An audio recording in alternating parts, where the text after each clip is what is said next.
Hey there, success strategist Kelly McRae here, helping small businesses look big on social.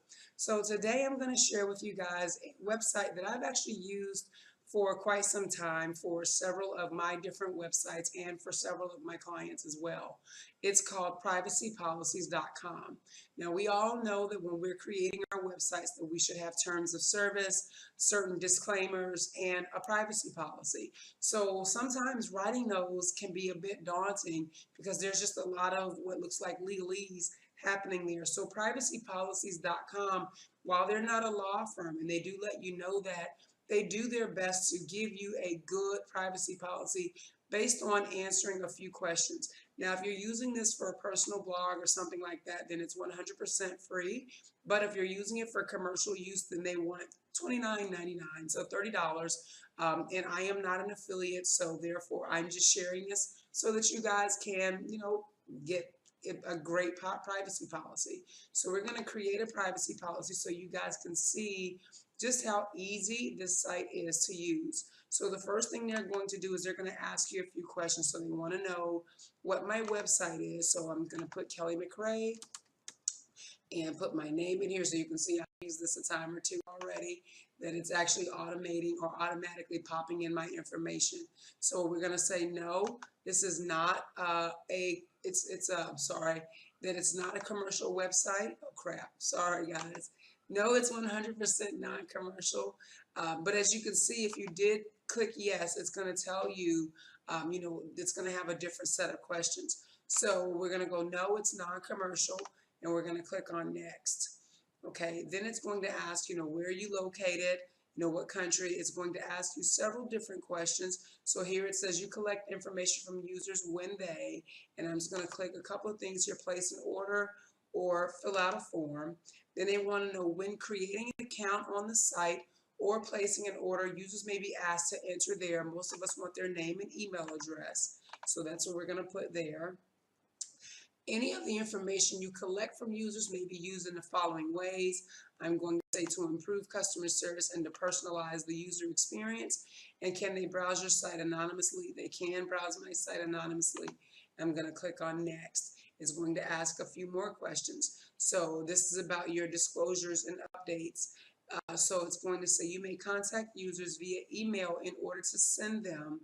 And whatever that answer is for you, click on that. Check all that applies to your site. I do have links to third-party sites because I do affiliate stuff. This is not one of those situations, but I do offer, information through some affiliate things. And does my site display? It doesn't do, I don't have Google AdSense, but I'm going to click on it anyway because I know some of you do. And then when I make changes to my privacy policy, I simply just update the date on the bottom of the policy. Clicking next. Now it's going to ask me to review, and it's got my email address as to where it's going to send it. Check I've heard, I've read, and then you're going to submit.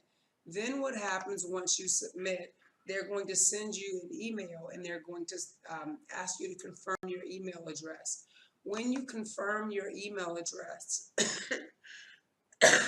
excuse me, you are going to come to a page that looks a lot like this page here that you see. Okay, and it's going to also give you your email address and login information. But when you click on confirm, you won't have to use the login, just save that for a later date. But you're going to go down here to where do I go to manage my privacy policies? And you're going to click on this link.